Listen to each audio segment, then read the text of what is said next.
Bonjour, cette vidéo contient le cours du chapitre suite numérique pour les classes première et terminale. Tout d'abord, on va définir les suites numériques, après on va apprendre comment on démontre qu'une suite est majorée, minorée ou bornée, comment on étudie le sens de variation d'une suite, comment on calcule la limite d'une suite en utilisant les limites usuelles et les opérations sur les limites, et comment on peut déduire qu'une suite est convergente ou divergente, et encore on va prendre quelques théorèmes pour calculer la limite d'une suite, et bien sûr pour chaque partie, on va prendre des exercices corrigés, et finalement on va travailler ensemble un exercice sur tout le chapitre. Commençons alors par une activité. En 2021, le salaire annuel d'un technicien est de 1000 $. Chaque année, son employeur décide de lui allouer en plus 50 $. Alors le salaire initial de ce technicien est de 1000 $. Et ce salaire est pour l'année 2021. Pour l'année 2022, ce salaire devient 1050 $, car on a 50 $ en plus. Et de même, en 2023, le salaire de ce technicien sera 1100 $. Alors, notons le premier salaire ou bien le salaire initial par U0. 0 est un indice qui nous indique que ce salaire est le salaire initial. Alors après une année, son salaire est noté U1. Et après 2 années, son salaire est noté U2. Donc c'est le premier salaire ou bien le salaire initial, c'est le deuxième salaire et c'est le troisième salaire. Alors on a noté ces termes par des lettres avec des indices qui nous donnent le rang du salaire. C'est le terme de rang 0, c'est le terme de rang 1, c'est le terme de rang 2, etc. Par exemple, U3, c'est égal à 1150 $. Et etc. On a là bien sûr UN, et après UN, on a UN plus 1, le terme du rang N plus 1, et avant UN, on a UN-1, et ainsi de suite. Alors maintenant, tous ces termes, de U0 jusqu'à UN, et on peut continuer, bien sûr, on a ici UN plus 1, UN plus 2, et ainsi de suite, définit une suite qui est notée la suite UN. U0 est le terme initial de la suite, ou bien le terme de rang 0. U1 est le terme de rang 1. Et UN est le terme général de rang n. Donc UN est dit le terme général de cette suite. Alors prenons maintenant une définition. On appelle suite numérique toute fonction numérique définie sur n. Par exemple ici, on a défini cette suite sur n tout entier, pour n plus grand ou égal à 0. On a commencé le premier terme par U0, ou sur l'ensemble des entiers supérieurs à un certain entier naturel n0. Par exemple, on peut avoir une suite qui a le premier terme U1 et non pas U0. Donc cette suite est définie pour n plus grand ou égal à 1. Ou bien encore, on peut avoir une suite définie pour n plus grand ou égal à 2. Ou tout simplement sur n, c'est-à-dire si n plus grand ou égal à 0, comme cet exemple. Alors une suite nommée U est définie sur l'ensemble I qui est inclus ou égal à l'ensemble des entiers naturels n, et qui nous donne des valeurs dans R. On donne à cette suite un entier naturel n, et elle nous rend un terme de rang n qui est noté un. Par exemple ici, on donne à cette suite la valeur 2, et elle nous donne U2 qui est égal à 1100, etc. Et on dit que un est le terme général de la suite de rang n. Alors maintenant, c'est la définition générale d'une suite numérique. En pratique, on a deux types de définition d'une suite. On peut définir une suite par une relation de récurrence, par exemple en donnant le premier terme et en donnant une relation entre un terme et le terme qui lui précède. Par exemple ici, le terme précédent à UN plus 1 est UN, ou bien après UN, on a le terme UN plus 1.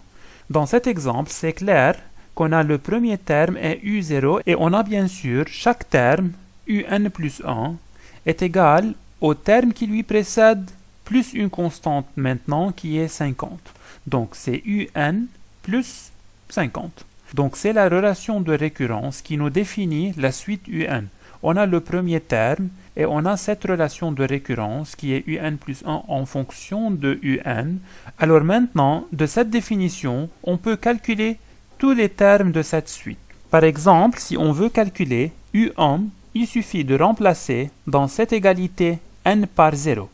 On obtient alors ici U1 égale à U0 plus 50 et U0 est égal à 1000, donc U1 égale 1000 plus 50, ce qui nous donne 1050.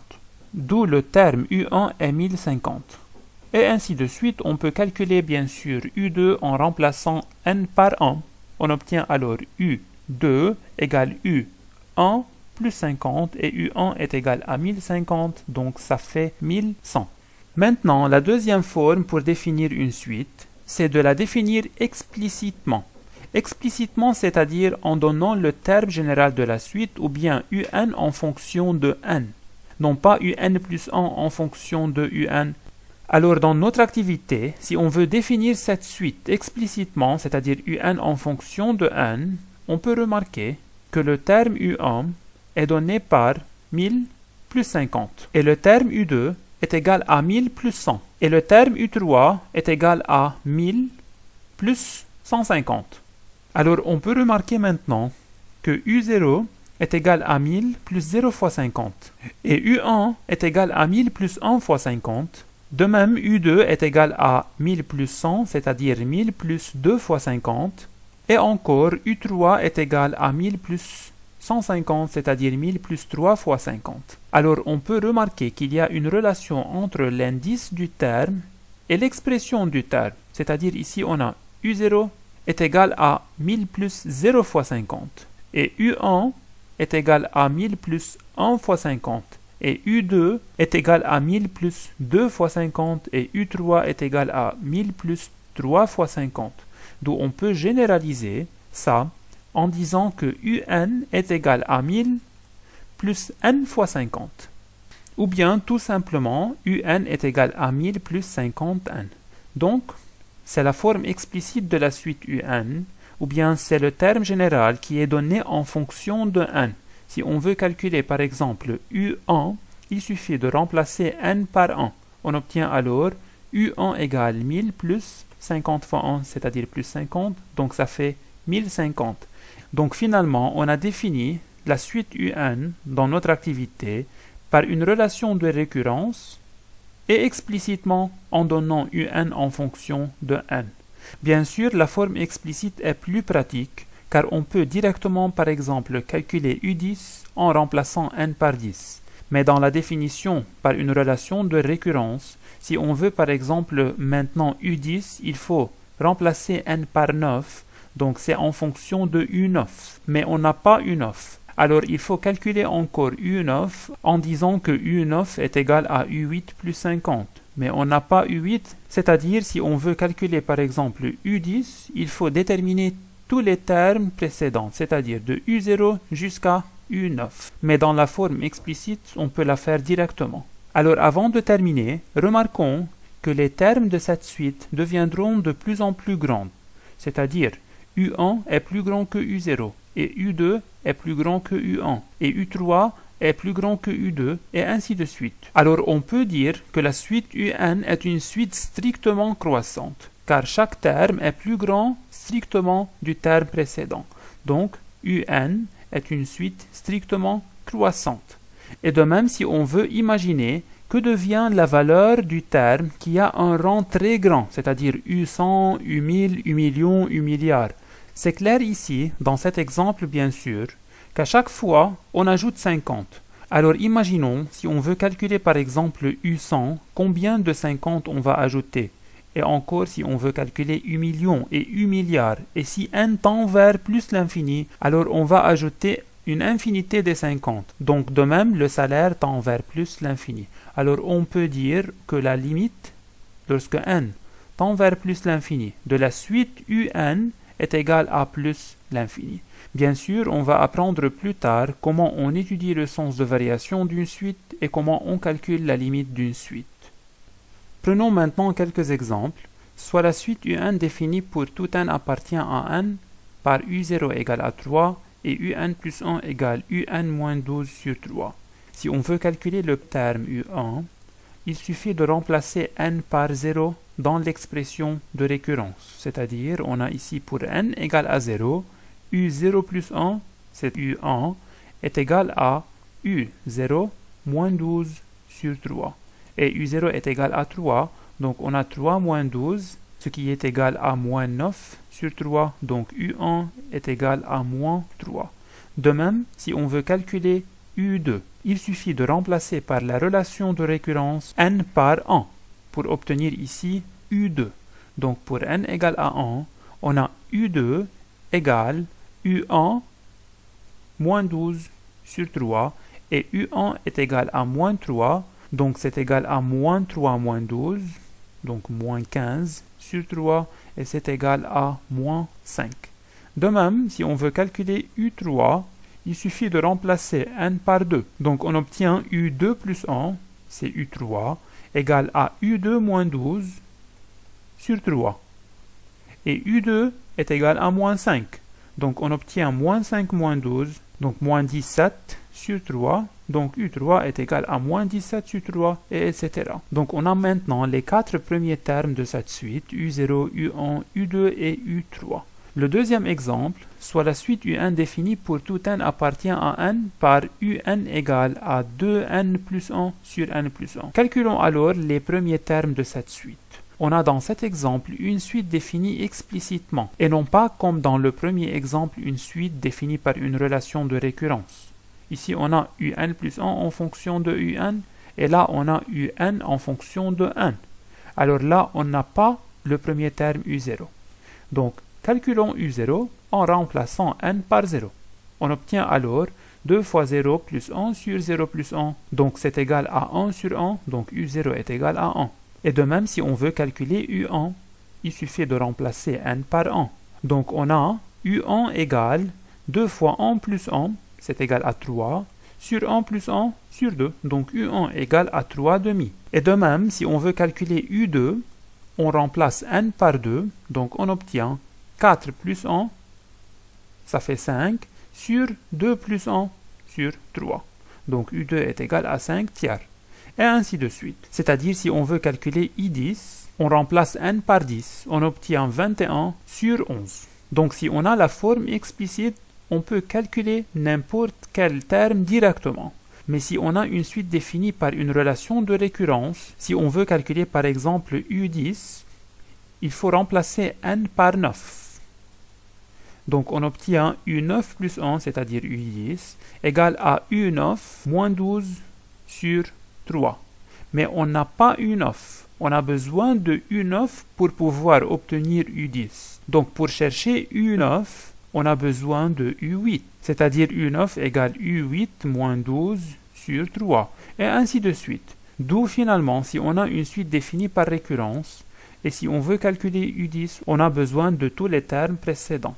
Mais si la suite est définie explicitement, on peut directement trouver n'importe quel terme. Donc c'est plus pratique. Troisième exemple, soit la suite un définie pour tout n plus grand ou égal à 2 par un égale n plus 1 sur n moins 1. Bien sûr, ici on a n plus grand ou égal à 2, car le dénominateur doit être différent de 0, c'est-à-dire n moins 1 différent de 0, donc n doit être différent de 1. Pour cela, on a commencé du premier entier qui est plus grand que 1, donc on a défini cette suite pour n plus grand ou égal à 2. Donc le premier terme de cette suite est u2. Et pour trouver u2, on remplace n par 2. On obtient au numérateur 3 et au dénominateur 1, donc u2 est égal à 3. Et si on veut calculer u3 encore, on remplace n par 3, on obtient au numérateur 4 et au dénominateur 2, donc c'est égal à 2. Et ainsi de suite, on peut trouver n'importe quel terme, par exemple u15 est égal à 15 plus 1, c'est 16, sur 15 moins 1, c'est 14. Donc u15 est égal à 8 sur 7, en simplifiant par 2. Alors finalement, il faut distinguer les méthodes de travail dans les cas là où on a une suite définie par une relation de récurrence et dans le cas là où on a une suite définie explicitement. Arrivons maintenant à la deuxième partie du cours dans laquelle on va apprendre comment on démontre qu'une suite est majorée, minorée ou bornée. Premièrement, une suite un est dite majorée par m si tous les termes de la suite, pour tout entier n, sont plus petits ou égaux à m. Alors imaginons que le premier terme est u0 et il est plus petit que m, et u1 est encore plus petit que m. et U2 est plus petit que 1, U3, U4, U5 et ainsi de suite. Tous les termes de cette suite sont au-dessous de cette droite. D'où, dans ce cas, on peut dire que M est un majorant et autrement dit, UN est majoré par M. Alors cette suite contient des milliers et des milliers de termes et tous ces termes sont plus petits que cet entier M. Imaginons que l'entier M est ici 4. Donc on a ici UN est plus petit que 4 pour tout N appartient à N. Alors il est clair là que encore n'importe quel entier plus grand que 4 est aussi un majorant de UN. Car si tous les termes de la suite UN sont plus petits ou égaux à 4, alors encore tous les termes sont plus petits ou égaux à 5 et plus petits ou égaux à 6 et n'importe quelle valeur plus grand que 4. Alors si on a un majorant de la suite, on peut déduire plusieurs majorants. Par exemple, UN est encore majoré par 5. Car si elle est plus petite que 4 et 4 est plus petit que 5, alors bien sûr UN est plus petit que 5 pour tout N appartient à N. D'où si tous les termes de la suite UN sont plus petits que le réel M, alors on peut dire que M est un majorant et on peut encore dire que la suite UN est majorée par le réel M. De même, UN est minoré par M si et seulement si tous les termes de la suite sont plus grands ou égaux que le réel M. Supposons alors qu'on a un réel M, disons ici M égale à 1, et qu'on a tous les termes de la suite sont plus grands que M, ou bien dans cet exemple plus grand que 1. Donc U0 est plus grand que M, et peut-être c'est le terme U1, et c'est le terme U2, et c'est le terme U3, et ainsi de suite. Tous les termes de cette suite sont plus grands ou égaux à M. Donc dans ce cas, on peut dire que M est minorant de la suite, ou bien cette suite est minorée par M. Donc tous les termes de cette suite sont plus grands ou égaux à 1.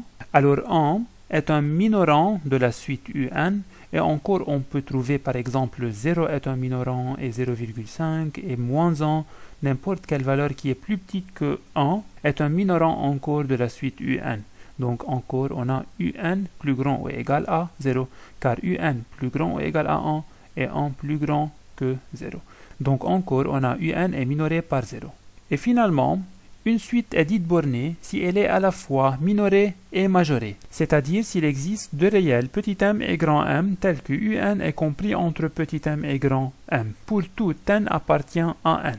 Prenons ici un exemple, soit la suite UN définie par 1 sur n, cette suite est définie explicitement, et bien sûr ici n est plus grand ou égal à 1, car on ne peut pas prendre la valeur 0. Alors c'est clair que tous les termes de cette suite sont strictement positifs, car le numérateur et le dénominateur sont positifs. Remarquons que toujours n est un entier naturel, donc c'est toujours positif. D'où UN est plus grand que 0. Donc 0 est un minorant de la suite UN. Et encore, puisque le dénominateur est plus grand ou égal à 1, c'est-à-dire le dénominateur est plus grand que le numérateur, donc ce terme est toujours plus petit que 1. Donc UN est encore plus petit ou égal à 1. D'où cette suite est bornée, car elle est majorée par 1 et minorée par 0. Alors enfin, il y en a des suites qui sont majorées seulement, il y en a des suites qui sont minorées seulement, par exemple la suite de l'activité, elle est minorée par 1000, tous les termes sont plus grands que 1000, et il y en a des suites qui sont bornées. Et maintenant, prenons deux exercices d'application. Le premier exercice, soit la suite UN définie pour tout n appartient à n par U0 égale à 3 et UN plus 1 égale à UN moins 12 sur 3. Alors cette suite est définie par une relation de récurrence. Montrez que UN est minoré par moins 6. UN est minoré par moins 6, c'est-à-dire on va démontrer que UN est plus grand ou égal que moins 6 pour tout n appartient à n. Alors dans cet exercice, puisque la suite est définie par une relation de récurrence, on va démontrer qu'elle est minorée en utilisant une démonstration par récurrence sur n. Alors pour démontrer cette propriété par récurrence sur n, il faut tout d'abord vérifier qu'elle est vraie pour le premier terme, c'est-à-dire pour n égale à 0. Et on a ici U0 égale à 3, et 3 est plus grand ou égal à moins 6. Donc la propriété est vraie pour n égale à 0. Deuxième étape, supposons que cette propriété est vraie pour n, c'est-à-dire dans cette étape, on a supposé que un est plus grand ou égal à moins 6, et finalement, démontrons que cette propriété est vraie pour le terme suivant, c'est-à-dire pour n plus 1. Alors il faut démontrer maintenant que un plus 1 est plus grand ou égal à moins 6. D'où c'est l'hypothèse de récurrence, et on va démontrer que un plus 1 est plus grand ou égal à moins 6. Commençons tout d'abord par ce qu'on a. On a par hypothèse de récurrence un plus grand que moins 6. Et on veut arriver à un plus 1. C'est-à-dire il faut former ce quotient. Tout d'abord, on retranche 12 et après on divise par 3. Donc retranchons 12 de cette inégalité. On obtient un moins 12 est plus grand ou égal que moins 18. Divisons l'inégalité par 3, qui est un nombre positif, donc l'inégalité ne change pas. On obtient alors un moins 12 sur 3 est plus grand ou égal que moins 18 sur 3, donc moins 6, et un moins 12 sur 3, c'est égal à un plus 1. Donc un plus 1 est plus grand ou égal à moins 6, ce qu'il fallait démontrer. Donc maintenant, on a démontré cette propriété par récurrence sur n. D'où un est plus grand ou égal à moins 6, c'est-à-dire un est minoré par moins 6, ou bien moins 6 est un minorant de un. Deuxième exercice, soit la suite un définie pour tout n appartient à n par un égale 2n plus 1 sur n plus 1, montrer que la suite un est majorée par 2. Remarquons que la suite un maintenant est définie explicitement et non pas par une relation de récurrence. Donc on va démontrer que un est majoré par 2, c'est-à-dire un est plus petit ou égal à 2 pour tout n appartient à n. Alors maintenant, puisque la suite un est définie explicitement, on peut travailler par une autre méthode, c'est-à-dire on ne va pas utiliser une démonstration par récurrence. Et on va démontrer que un moins 2 est plus petite que 0. Donc un moins 2 est égal à 2n plus 1 sur n plus 1 moins 2. Faisons un dénominateur commun. Le dénominateur commun est n plus 1. On a là 2n plus 1 et on a là moins 2n moins 2. Plus 2n moins 2n s'annule. On obtient alors moins 1 sur n plus 1. Alors un moins 2 est égal à moins 1 sur n plus 1. Ce quotient est négatif car le numérateur est négatif et le dénominateur est positif. Le dénominateur est positif car n est un entier naturel, donc c'est plus grand que 0. Alors bien sûr, n plus 1 est aussi plus grand que 0. Donc le dénominateur est positif et le numérateur est négatif, d'où ce quotient est plus petit que 0. Donc puisque un moins 2 est plus petit que 0, alors on peut déduire que un est plus petit que 2. D'où on peut déduire que la suite un est majorée par 2. Alors remarquons qu'on a deux types de travail pour démontrer qu'une suite est majorée, minorée ou bornée. Si la suite est définie par une relation de récurrence, on peut procéder en utilisant une démonstration par récurrence sur n, et si la suite est définie explicitement, on peut directement démontrer que un est plus petit que 2 par exemple. On démontre que un moins 2 plus petit que 0. Troisième partie du cours, le sens de variation d'une suite. Une suite un est dite croissante si chaque terme, un plus 1, est plus grand que le terme précédent, c'est-à-dire un plus 1 est plus grand que un. Et bien sûr, strictement croissante, c'est un plus grand strictement que un. Et bien sûr, c'est pour tout n appartient à n, ou bien pour tout n appartient à i, qui est une partie de n. Et encore, un est décroissante si un plus 1 est plus petit que un. Et une suite un est dite une suite constante si tous les termes sont égaux. Pour tout n appartient à n.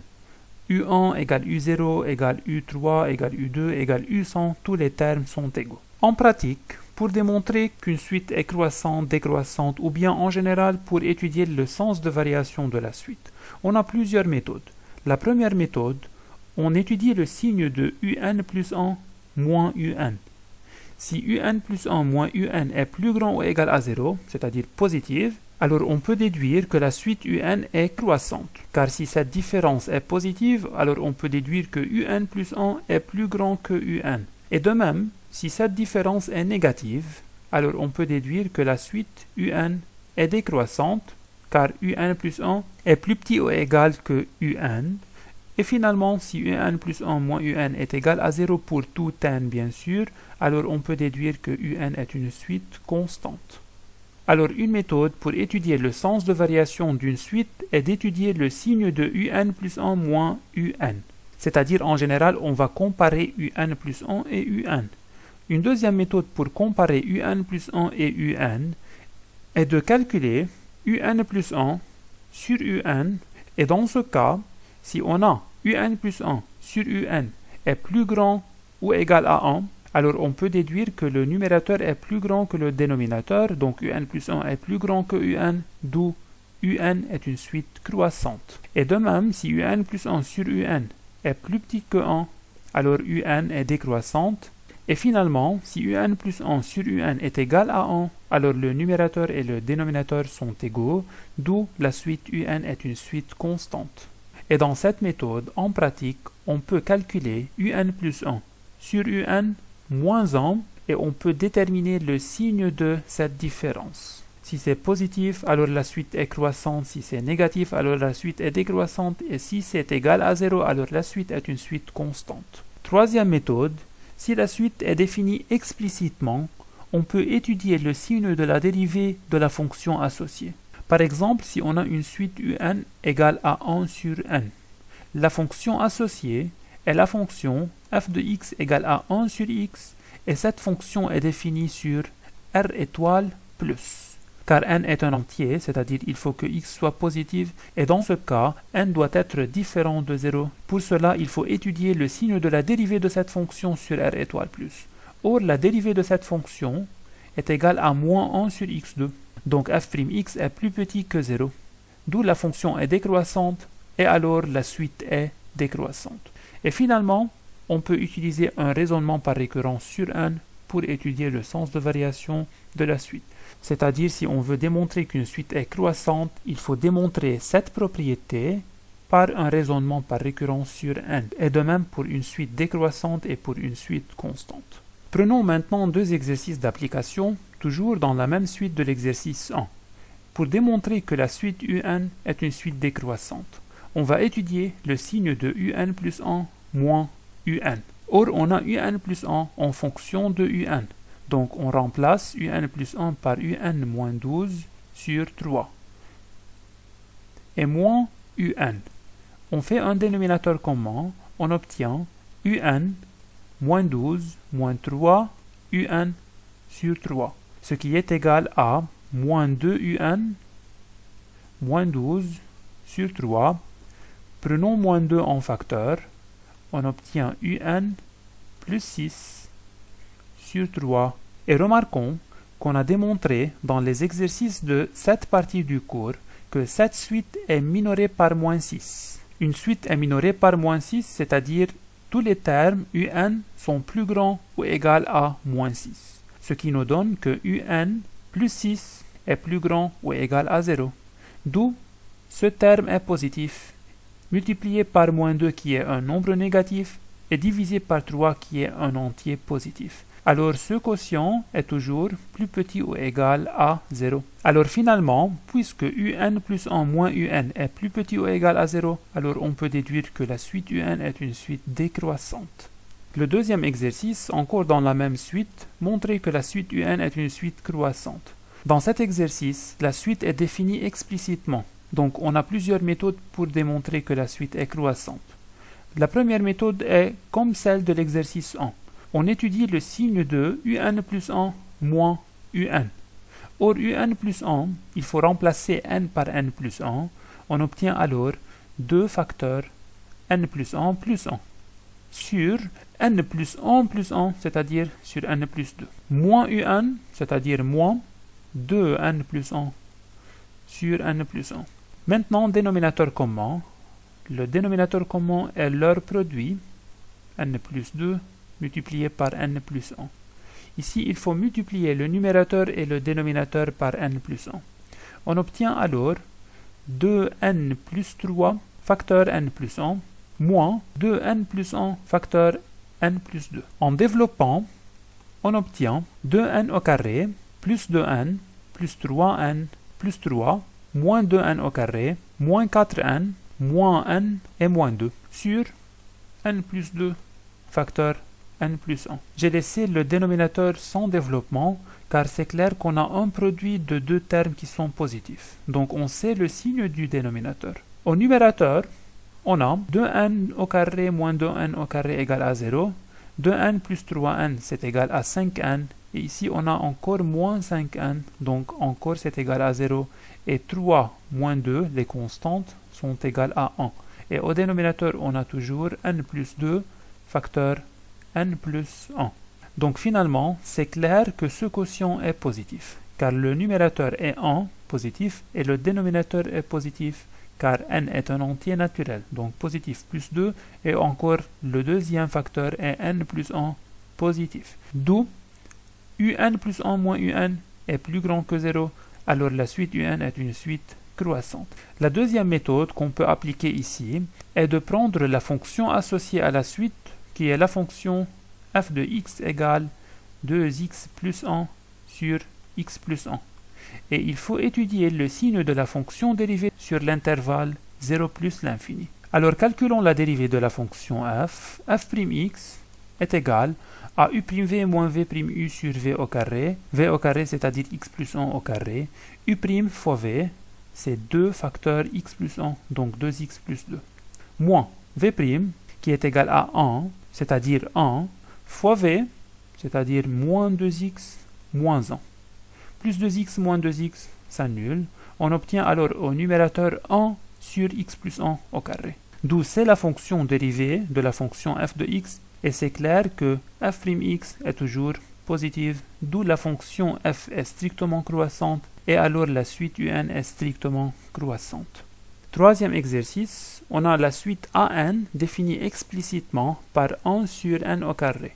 Pour étudier le sens de variation de cette suite, on va prendre la fonction associée à cette suite qui est 1 sur x au carré, qui est définie sur 0 plus l'infini, 0 ouvert car n doit être différent de 0, et on va étudier le signe de f'x, la fonction dérivée de f. C'est de la forme 1 sur u, donc la dérivée de 1 sur u est égale à moins u' sur u au carré. Moins u', c'est-à-dire moins 2x, sur u au carré, c'est-à-dire sur x4. Simplifions par x, on obtient moins 2 sur x3, et c'est clair que ce quotient est plus petit que 0 strictement, donc la suite an est une suite strictement décroissante. Et bien sûr, on peut démontrer que la suite est strictement décroissante en utilisant autre méthode. Quatrième exercice, la suite Bn est définie explicitement par moins 1 exposant n fois n. Dans les suites numériques, si on a ce terme moins 1 exposant n, il faut remarquer que par exemple le premier terme, b0, est égal à moins 1 exposant 0 fois 0, c'est égal à 0. Le deuxième terme b1 est égal à moins 1. Le troisième terme b2 est égal à moins 1 exposant 2, c'est égal à 1, donc c'est égal à 2. Le troisième terme b3 est égal à moins 1 exposant 3, c'est-à-dire à moins 1 fois 3, donc moins 3. Le quatrième est égal à 4. Le cinquième est égal à moins 5. Donc remarquons qu'en général, moins 1 exposant n est positive si n est pair et est négative si n est impair. Donc en regardant les termes de la suite, on remarque qu'on a un terme positif et un terme négatif, un terme positif et un terme négatif. Donc on peut déduire que la suite Bn n'est ni croissante ni décroissante. Ou bien tout simplement, on peut dire que la suite Bn n'est pas monotone. Arrivons maintenant aux limites. On commence par les limites usuelles. Tout d'abord, si alpha est un réel positif, alors la limite lorsque n tend vers plus l'infini de n exposant alpha est égale à plus l'infini, et la limite lorsque n tend vers plus l'infini de 1 sur n exposant alpha est égale à 0. Remarquons tout d'abord que dans les suites, toujours la limite est lorsque n tend vers plus l'infini. On n'a pas moins l'infini, car n est un entier naturel. Prenons un premier exemple. La limite lorsque n tend vers plus l'infini de n exposant 3 est égal à plus l'infini, et la limite lorsque n tend vers plus l'infini de radical de n, c'est-à-dire n exposant 1 demi, encore est égal à plus l'infini. Et la limite lorsque n tend vers plus l'infini de 1 sur n exposant 5 est égal à 0. Deuxièmement, si q est plus grand que 1, alors la limite lorsque n tend vers plus l'infini de q exposant n est égal à plus l'infini. Un exemple, la limite lorsque n tend vers plus l'infini de 2 exposant n est égal à plus l'infini. Imaginons que 2 exposant 3 est égal à 8, 2 exposant 4 est égal à 16, 2 exposant 5, 32, 2 exposant 6, 64. 2 exposant infini, c'est le produit de 2 par elle-même, un nombre infini de fois, donc c'est égal à plus l'infini. Et de même, par exemple, si on a la limite lorsque n tend vers plus l'infini de 3 demi exposant n, ici 3 demi est un nombre plus grand que 1, donc cette limite est égale à plus l'infini. Et en troisième exemple, la limite lorsque n tend vers plus l'infini de 11 sur 10 exposant n est égale à plus l'infini, car q, ou bien la valeur qui est dans ce cas égale à 11 sur 10, est plus grand que 1. Le numérateur est plus grand que le dénominateur, donc cette limite est égale à plus l'infini. Troisièmement, si valeur absolue de q est plus petit que 1, c'est-à-dire q est entre moins 1 et 1, alors la limite lorsque n tend vers plus l'infini de q exposant n est égale à 0. Prenons un exemple, la limite lorsque n tend vers plus l'infini de 1 demi exposant n. Q, dans ce cas, est égal à 1 demi, donc c'est compris entre moins 1 et 1, c'est-à-dire cette limite est égale à 0. Un deuxième exemple, la limite lorsque n tend vers plus l'infini de 0,999 exposant n. Dans ce cas, cette valeur est comprise entre moins 1 et 1, d'où directement on peut dire que cette limite est égale à 0. Et la limite lorsque n tend vers plus l'infini de 11 sur 13 exposant n, là, on a une fraction qui a le numérateur plus petit que le dénominateur, donc ce nombre est plus petit que 1 et plus grand que moins 1, d'où cette limite est égale à 0. Quatrièmement, si alpha est un réel positif, alors la limite lorsque n tend vers plus l'infini de ln de n sur n exposant alpha est égale à 0. Et la limite lorsque n tend vers plus l'infini de e exposant n sur n exposant alpha est égale à plus l'infini. Et la limite lorsque n tend vers plus l'infini de n exposant alpha e exposant moins n est égal à 0. Alors ici, on a les mêmes formules que dans les fonctions numériques. En utilisant les croissances comparées, on peut les mémoriser et les utiliser directement dans les exercices. Par exemple, la limite lorsque n tend vers plus l'infini de ln de n sur n exposant 2 est égale à 0. Et la limite lorsque n tend vers plus l'infini de n exposant 3 sur e exposant n, en appliquant cette formule, cette limite est égale à 0. Cinquièmement, si p est un polynôme, alors la limite de ce polynôme est celle de son terme de plus haut degré. Donc, c'est déjà vu, la limite lorsque n tend vers plus l'infini par exemple, de n exposant 2 plus 3 n moins 1 est égale à la limite lorsque n tend vers plus l'infini de n au carré. Et cette limite est égale à plus l'infini en utilisant cette propriété. Et finalement, si on a deux polynômes p et q, alors la limite lorsque n tend vers plus l'infini de p de n sur q de n est celle du quotient des termes du plus haut degré. Par exemple, si on a la limite lorsque n tend vers plus l'infini de 3n au carré plus 5n moins 3 sur 2n au carré plus 2n moins 1.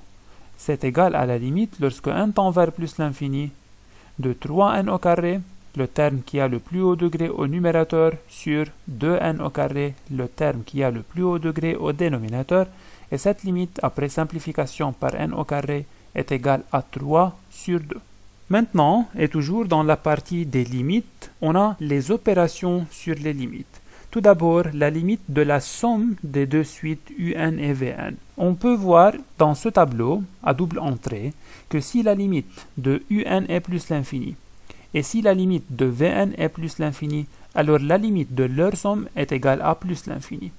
Et si la limite de un est égale à plus l'infini et la limite de Vn est moins l'infini, alors on a une forme indéterminée. Et de même, si la limite de un est moins l'infini et la limite de Vn est plus l'infini, alors on obtient moins l'infini plus l'infini, une forme indéterminée encore. Finalement, si la limite de un est L, une constante, et la limite de Vn est plus l'infini, alors la limite de leur somme est plus l'infini plus une constante est plus l'infini. Et si la limite de un est L et la limite de Vn est moins l'infini, on obtient L moins l'infini, donc c'est égal à moins l'infini. Prenons un exemple, la limite lorsque n tend vers plus l'infini de moins 3n au carré plus 5. Moins 3n au carré tend vers moins l'infini, car n au carré tend vers plus l'infini est multiplié par une constante négative, donc cette limite est moins l'infini. Et plus 5 tend vers plus 5. Alors en appliquant le dernier cas, on obtient une constante moins l'infini, alors c'est égal à moins l'infini. Prenons un autre exemple, la limite lorsque n tend vers plus l'infini de 2n au carré plus n. La première suite tend vers plus l'infini. Et la deuxième suite encore tend vers plus l'infini. Donc par somme, on a plus l'infini et plus l'infini est égal à plus l'infini. D'où en général, si on a plus l'infini, c'est plus l'infini. Si on a moins l'infini, c'est moins l'infini. Si on a plus l'infini, moins l'infini, c'est une forme indéterminée et une constante est négligeable avec l'infini. Deuxièmement, la limite du produit de deux suites un et Vn. Si la limite de un est plus l'infini et la limite de Vn est plus l'infini, alors leur produit est plus l'infini.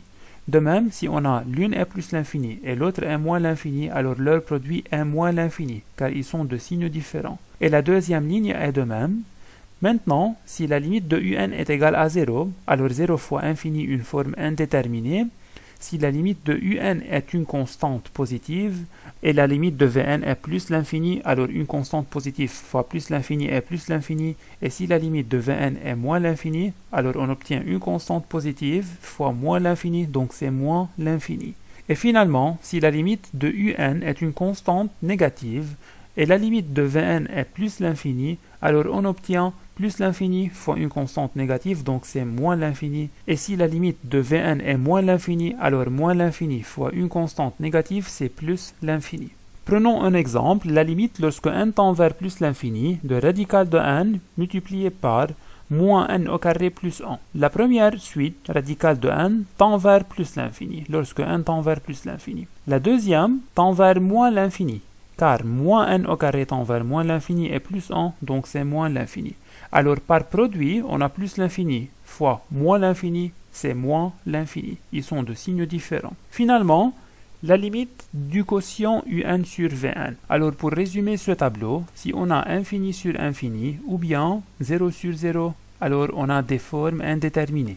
Et si on a infini sur une constante, alors c'est infini et cette constante encore peut être 0. Si on a une constante sur infini, c'est 0. Et encore, cette constante peut être 0. Et finalement, si un et Vn tend vers une constante, alors la limite de leur quotient est L sur L'. Et on verra plus tard, après cette partie, des exercices détaillés sur le calcul de la limite d'une suite. Arrivons maintenant à cette partie, qui est la convergence et la divergence d'une suite. Qu'est-ce qu'une suite convergente et qu'est-ce qu'une suite divergente? On commence par la convergence d'une suite. Tout d'abord, si la limite, lorsque n tend vers plus l'infini de la suite un, est une constante, alors on dit que un est convergente vers L. Alors ce qui est important ici est que la limite de un n'est pas infinie, est une constante L. Prenons un exemple, la limite lorsque n tend vers plus l'infini de 1 sur n plus 2 est égale à plus 2, car 1 sur n tend vers 0 et plus 2, donc cette limite est égale à 2. D'où on peut déduire que cette suite est convergente et elle converge vers 2. Alors pour visualiser un peu, on peut voir cette suite sur un repère. Le premier terme est u1, car n différent de 0. Donc le premier terme est égal à 2 plus 1, c'est égal à 3. Donc u1 est égal à 3, donc c'est u1. Et u2 est 2 plus 1 demi, donc 2,5, 1, 2, et c'est u2. u3, c'est 2 plus 1 tiers, c'est-à-dire 2,3 à peu près, donc c'est un peu plus petit que U2. Et U4, c'est 2,25, c'est U4, et U5 c'est 2 plus 1 cinquième, U6 c'est 2 plus 1 sixième, U7 2 plus 1 septième, et etc. Alors les termes qui sont à droite, c'est-à-dire lorsque n tend vers plus l'infini, U10, U100, U1000, U milliard, les termes qui ont des indices très grands, ou bien les termes qui sont de rang très grand, et bien sûr ils vont converger, ou bien ils vont être proches de cette droite, et dans ce cas on dit que la suite UN converge vers 2. La deuxième propriété, toute suite croissante et majorée est convergente. Alors là, il faut imaginer qu'on a une suite qui est toujours croissante. Chaque terme est plus grand que le terme qui précède. Alors imaginons que c'est le premier terme, c'est le deuxième, c'est le troisième, c'est le quatrième, c'est le cinquième, etc. Chaque terme est plus grand. Alors elle est toujours croissante. Mais cette fois-ci, la suite est majorée. C'est-à-dire elle est plus petite toujours qu'un nombre. Alors il faut imaginer qu'on a une valeur, elle peut être grande ou bien petite. Par exemple, prenons cette valeur qui est un majorant de notre suite. Alors maintenant, la suite est croissante, mais on a ici une barrière. Donc cette suite est bloquée par cette barrière. Elle ne peut pas passer cette barrière car elle est majorée par cette valeur. Peut-être ici elle est majorée par grand M. D'où maintenant on est sûr que cette suite ne peut pas partir vers plus l'infini, alors elle est convergente. Car elle est toujours croissante, elle ne peut pas descendre vers le moins l'infini et elle est bloquée par une barrière, alors elle est convergente. Cette propriété est très importante pour les exercices et pour montrer qu'une suite est convergente. Troisièmement, toute suite décroissante et minorée est convergente. Encore, on peut voir ça. Supposons alors que la suite est décroissante. Alors, chaque terme est plus petit que le terme précédent. Elle est décroissante, toujours elle est décroissante. Mais cette fois-ci, elle est minorée. C'est-à-dire, on a une valeur donnée et tous les termes de cette suite sont au-dessus ou bien sont plus grands que cette valeur. Imaginons par exemple que c'est le minorant, c'est petit m, c'est le minorant de notre suite. Alors maintenant, notre suite est décroissante, mais elle est bloquée par cette barrière. Alors elle est décroissante, mais elle ne peut pas partir vers moins l'infini, d'où elle est convergente. Et une remarque ici, par exemple dans ce cas, c'est pas nécessaire que la suite converge vers le majorant. C'est-à-dire si une suite est majorée par grand M, c'est pas nécessaire que cette suite est convergente vers grand M. Ou bien c'est pas nécessaire que la limite lorsque n tend vers plus l'infini de la suite UN est égale à grand M. Peut-être une valeur plus petite que grand M. Et de même ici, c'est pas nécessaire que la suite UN converge vers le minorant petit m. Elle peut être convergente vers une valeur qui est plus grande que petit m. Finalement, si on a une suite UN définie par une relation de récurrence, et en plus, on sait que cette suite est convergente, alors pour calculer la limite de cette suite, on peut résolver l'équation f de L égale à L. C'est-à-dire en plus l'infini, UN et UN plus 1 sont presque égales à L. Pour cela, dans la relation de récurrence, on peut remplacer UN plus 1 et UN par L et on résout l'équation pour obtenir la limite L. Encore, on va faire plus tard des exercices détaillés sur cette propriété et sur toutes ces propriétés. Maintenant, la divergence. Premièrement, si la limite d'une suite UN est égale à infini en général, ou bien n'existe pas, alors on dit que la suite UN est divergente. Alors on a beaucoup d'exemples pour des suites qui ont pour limite infinie. Par exemple, la limite de n exposant 3 est égale à plus l'infini, lorsque n tend vers plus l'infini bien sûr. Donc cette suite, n exposant 3, est une suite divergente. Et de même, si on a la limite, lorsque n tend vers plus l'infini, de moins n exposant 3 plus 2n plus 3. Pour calculer cette limite, on prend le monôme qui a le plus haut degré, car on a un polynôme, c'est moins n exposant 3, et cette limite est égale à moins l'infini lorsque n tend vers plus l'infini. Encore, cette suite est divergente. Et finalement, la limite lorsque n tend vers plus l'infini, de moins 1 exposant n, cette suite est fameuse, n'existe pas, car les termes de cette suite sont plus 1, moins 1, plus 1, moins 1, bien sûr selon la parité de n.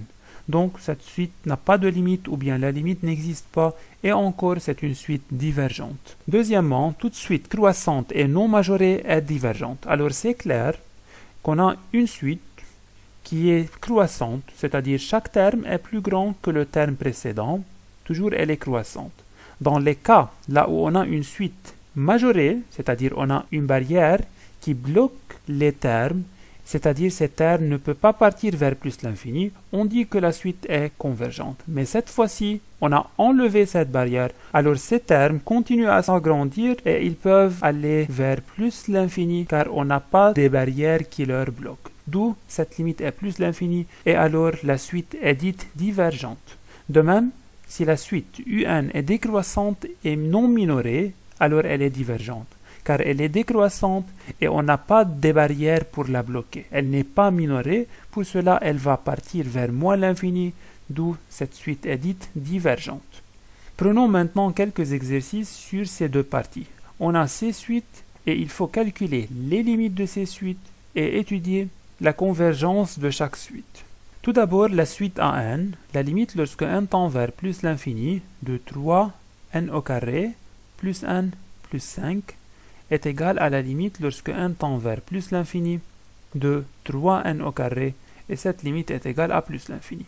Donc on peut déduire que cette suite est une suite divergente. La limite de la suite Bn, c'est égal à la limite de 8n moins n exposant 3, n au cube, et c'est égal à la limite lorsque n tend vers plus l'infini de moins n exposant 3, et cette limite est égale à moins l'infini. Donc aussi, cette suite, la suite Bn, est une suite divergente.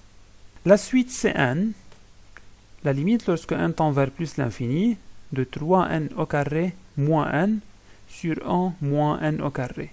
C'est égal à la limite lorsque n tend vers plus l'infini. Au numérateur, on a un polynôme, donc on prend le monôme qui a le plus haut degré, et aussi au dénominateur, on prend moins n au carré. On simplifie par n au carré, on obtient alors 3 sur moins 1, c'est égal à moins 3. Donc la limite de cette suite est finie, c'est égal à moins 3, donc cette suite est convergente et elle converge vers moins 3. La suite de n, limite lorsque n tend vers plus l'infini, de radical de n moins n. Là, on n'a pas un polynôme pour prendre le monôme qui a le plus haut degré. Alors il faut calculer la somme des limites. On a ici radical de n tend vers plus l'infini et moins n tend vers moins l'infini. Donc plus l'infini moins l'infini, une forme indéterminée. Pour cela, on peut prendre par exemple n en facteur. Alors c'est égal à la limite lorsque n tend vers plus l'infini de n facteur radical de n sur n moins 1. En multipliant ici par radical de n le numérateur et le dénominateur, on obtient la limite lorsque n tend vers plus l'infini de n facteur 1 sur radical de n moins 1.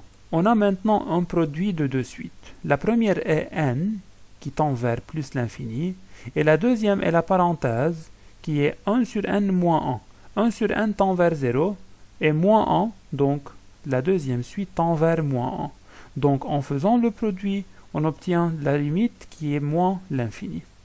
Finalement, la suite en égale à radical de n moins n sur 2n plus 1. Et la limite lorsque n tend vers plus l'infini de en, c'est égal à la limite lorsque n tend vers plus l'infini de radical de n moins 1 sur 2n plus 1. Au numérateur, on a plus l'infini moins l'infini, une forme indéterminée, et au dénominateur, on a plus l'infini. On va prendre alors au numérateur et au dénominateur n en facteur, on obtient la limite lorsque n tend vers plus l'infini de n facteur. De même là, on obtient 1 sur radical de n moins 1, et au dénominateur, on obtient n facteur 2 plus 1 sur n. Alors simplifions tout d'abord par n.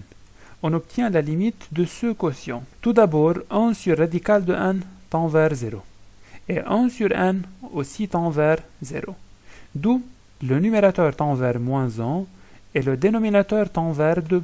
D'où la limite de cette suite est égale à moins 1 demi. Alors finalement, la suite dn est une suite divergente et la suite en est une suite convergente et elle converge vers moins 1 demi.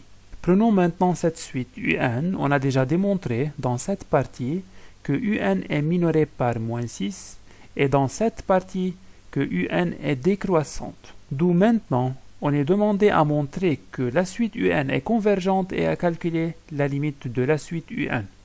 Alors puisque la suite un est décroissante et minorée, alors on peut directement dire que cette suite est une suite convergente. Et bien sûr, c'est déjà vu dans les propriétés de cette partie. Donc maintenant, on a la suite un est une suite convergente. Alors pour calculer la limite, puisqu'on a ici une suite définie par une relation de récurrence, on peut dire que la limite de cette suite est L et on peut remplacer un plus 1 et un par L et résoudre l'équation. Donc on obtient, à la place de un plus 1, on met L et à la place de un, encore on met L.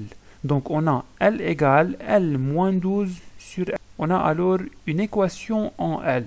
On peut résoudre facilement cette équation. Produit des moyennes tout d'abord égale produit des extrêmes. On obtient L moins 12 égale à 3L. Donc 2L égale à moins 12 et L égale à moins 12 sur 2, c'est égal à moins 6. Donc la limite de cette suite est égale à moins 6. Alors en général, si on a une suite définie par une relation de récurrence, pour démontrer qu'elle est convergente, on démontre qu'elle est décroissante et qu'elle est minorée ou bien qu'elle est croissante et majorée, alors on peut déduire qu'elle est convergente et pour calculer la limite, on utilise cette méthode. Et finalement, pour terminer ce chapitre, on a quelques théorèmes qui sont les théorèmes de comparaison. On commence, on a trois suites UN, Vn et Wn. Si à partir d'un certain rang, on a la suite UN est plus grande que la suite Vn, et si on sait en plus que la limite de la suite Vn est plus l'infini, alors on peut déduire que la suite UN tend vers plus l'infini aussi. Alors pour mieux comprendre ce théorème, on va représenter en blanc les termes de la suite UN. C'est la suite UN, peut-être elle est croissante, décroissante, c'est pas nécessaire qu'elle soit une suite monotone. Mais cette fois-ci, on a une suite Vn, qu'on va la représenter par la couleur verte, et cette suite Vn est toujours plus petite que la suite UN, c'est-à-dire V0 est plus petit que U0 toujours, et V1 est plus petit que U1. Peut-être c'est V3, c'est V4, c'est V5, c'est V6. Toujours, la suite UN est plus grande que la suite Vn. Et en plus, on sait que la suite Vn tend vers plus l'infini. C'est-à-dire les termes de cette suite vont partir vers le plus l'infini lorsque n tend vers plus l'infini. Alors puisque la suite UN qui est en blanc est toujours plus grande que la suite Vn, c'est-à-dire chaque terme est plus grand que le terme de la suite Vn, ce terme est plus grand, ce terme est plus grand, alors toujours, la suite Vn, elle va pousser la suite UN avec elle vers le plus l'infini. Pour cela, on peut déduire que la suite UN tend vers plus l'infini. On utilise ce théorème lorsqu'on a une suite UN et que c'est difficile de calculer la limite de UN directement. Mais on peut chercher une suite Vn qui est toujours plus petite que la suite UN et en plus on sait que la suite Vn tend vers plus l'infini lorsque n tend vers plus l'infini. Alors directement, on peut déduire que la suite UN encore tend vers plus l'infini avec la suite Vn. La deuxième forme, si on a une suite UN qui est plus petite que la suite Wn, et en plus on sait que la suite qui est plus grande tend vers moins l'infini. Donc on peut déduire que la suite UN tend vers moins l'infini. Encore, on peut visualiser ça. Prenons une suite UN en blanc. Ce sont les termes de la suite UN. Elle peut être croissante, puis décroissante. C'est pas nécessaire qu'elle soit monotone. Et prenons en vert la suite Wn, telle que la suite Wn est toujours plus grande que la suite UN. C'est-à-dire le premier terme de la suite Wn est plus grand que le premier terme que la suite UN. Et peut-être le deuxième terme est là. Le troisième terme est là. Toujours plus grand. Toujours le vert est plus grand que le blanc. Et on sait encore que la suite Wn, qui est en vert, tend vers moins l'infini lorsque n tend vers plus l'infini. C'est-à-dire les termes en vert vont partir vers moins l'infini lorsque n tend vers plus l'infini. Donc c'est clair là que puisque la suite en blanc est toujours plus petite que la suite en vert, alors elle va être comme ça. Elle est toujours plus petite que la suite en vert. Alors la suite en vert, qui est la suite Wn, va pousser vers le moins l'infini la suite qui est la suite UN.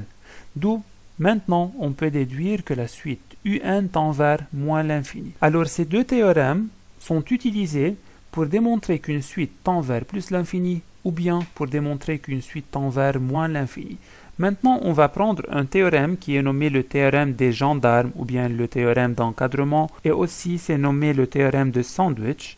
Et ce théorème est utilisé dans le cas là où on a une suite avec une limite finie. c'est-à-dire une constante. L'énoncé de ce théorème, si on a une suite UN qui est comprise entre deux suites Vn et Wn, toujours elle est encadrée par ces deux suites, ou bien ce sont les gendarmes. Et si en plus la limite de Vn et la limite de Wn sont égales à L, donc Vn et Wn tendent vers la même limite L, alors forcément la limite de la suite qui est encadrée par ces deux suites est égale à L. Supposons qu'on a une suite UN qui est comme ça, et on a deux suites, Vn qui est toujours au-dessous, et Wn qui est toujours plus grande que la suite UN. C'est-à-dire, ce sont les termes de la suite Wn. Mais en plus, si on sait que ces deux suites tendent vers la même limite qui est L, c'est-à-dire si ces deux suites en plus l'infini ont la même limite, alors puisque la suite UN qui est en blanc est toujours entre ces deux suites, alors bien sûr, en plus l'infini, elle va tendre vers la même limite. Pour cela, on dit que ces deux suites sont des gendarmes et en plus l'infini, ils vont prendre avec eux la suite UN vers la même limite qui est la limite L. Alors pour appliquer ce théorème, il faut tout d'abord démontrer que la suite UN est comprise entre les deux suites Vn et Wn, et après il faut calculer la limite de la suite Vn et la limite de la suite Wn, et il faut remarquer que les deux limites sont égales pour déduire que la limite de UN est la même limite que ces deux suites, c'est-à-dire la limite de UN est égale à L. Finalement, si valeur absolue de UN moins L est plus petite que Vn, c'est-à-dire si UN moins L est compris entre moins Vn et Vn. Ce théorème est une conséquence du théorème des gendarmes. Et en plus, si on sait que Vn tend vers 0, alors, puisque Vn tend vers 0, et toujours la valeur absolue de UN moins L est plus grande que 0, alors la limite de UN moins L tend vers 0. Pour cela, la limite de UN tend vers L. On peut déduire alors que la limite de la suite UN est égale à L. Prenons maintenant des exercices d'application.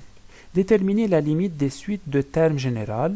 La première suite est AN est égale à moins 1 exposant n sur n au carré. Alors, puisqu'on a ici moins 1 exposant n, alors on ne peut pas calculer la limite de cette suite qui est au numérateur. Pour cela, on peut remarquer que toujours moins 1 exposant n est compris entre moins 1 et 1. Alors, pour obtenir au milieu la suite AN, il faut diviser toute l'inégalité par n au carré, qui est une valeur positive. Et bien sûr, ici, on a n plus grand ou égal à 1. Donc, ce terme est toujours positif strictement, c'est-à-dire l'inégalité ne change pas. On obtient alors au milieu moins 1 exposant n sur n au carré, et à l'extérieur, on obtient moins 1 sur n exposant 2 et 1 sur n exposant 2. Alors, on a la suite AN est encadrée par deux suites. La première est Vn par exemple, et la deuxième est Wn. Alors, pour utiliser le théorème des gendarmes, il faut calculer les limites de ces deux suites. La limite de la première suite lorsque n tend vers plus l'infini, qui est moins 1 sur n au carré, est égale à 0. Et la limite lorsque n tend vers plus l'infini, de 1 sur n au carré, encore est égale à 0. D'où, on peut déduire que les deux suites qui sont à l'extérieur tendent vers la même limite qui est 0, alors la suite qui est à l'intérieur tend aussi vers la même limite, c'est-à-dire la limite lorsque n tend vers plus l'infini de AN est égale à 0. D'où dans cet exemple, on a vu comment on peut appliquer le théorème des gendarmes. Prenons un autre exemple, la suite Bn est égale à sinus n moins 2n sur n plus 1. Aussi, la limite de la suite sinus n est indéfinie, n'existe pas. Pour cela, il faut commencer par cette suite. Il faut encadrer cette suite. Et on sait bien que sinus n est toujours compris entre moins 1 et 1. Retranchons alors de la double inégalité de n. On obtient au milieu sinus n moins 2n. On a là 1 moins 2n et là moins 1 moins 2n. Divisons maintenant pour obtenir la suite Bn au milieu. Il faut diviser sinus n moins 2n par n plus 1. Alors divisons par n plus 1 qui est un nombre qui est positif strictement. Donc l'inégalité ne change pas. On obtient au milieu sinus n moins 2n sur n plus 1. À gauche, on obtient moins 1 moins 2n sur n plus 1. Et à droite, on obtient 1 moins 2n sur n plus 1. Alors maintenant, on a encadré la suite Bn par deux suites. La première est Vn et la deuxième est Wn. Alors il faut calculer les limites des suites Vn et Wn. Tout d'abord, la limite lorsque n tend vers plus l'infini de la suite Vn, c'est-à-dire de moins 1 moins 2n sur n plus 1, est égale à la limite lorsque n tend vers plus l'infini de moins 2n sur n. Et cette limite est égale à moins 2. Et de même, la limite lorsque n tend vers plus l'infini de 1 moins 2n sur n plus 1 est égale à la limite lorsque n tend vers plus l'infini de moins 2n sur n. Aussi, on a pris le monome qui a le plus haut degré au numérateur et au dénominateur. On simplifie par n, on obtient moins 2. D'où, puisque les limites des suites Vn et Wn sont égales, alors on peut déduire que la limite de la suite qui est à l'intérieur est la même. D'où la limite lorsque n tend vers plus l'infini de la suite Bn est égale aussi à moins 2. Et finalement, prenons un exercice d'application générale sur tout le chapitre.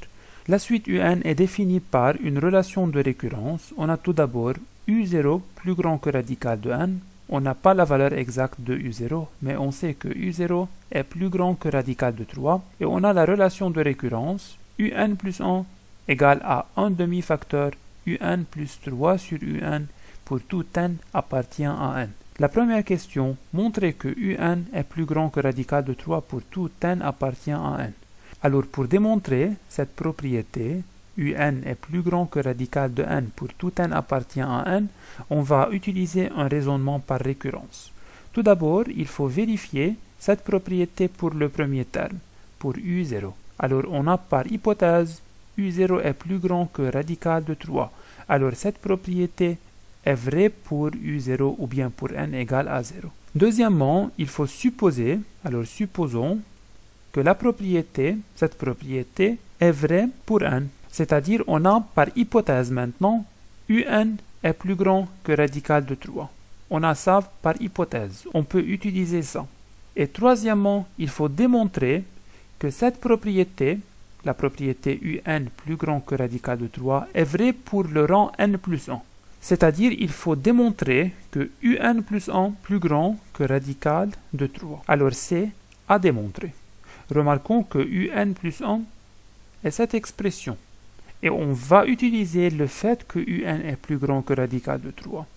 Alors pour démontrer que un plus 1 plus grand que radical de 3, je veux étudier la différence, c'est-à-dire je veux montrer que un plus 1 moins radical de 3 est plus grande que 0.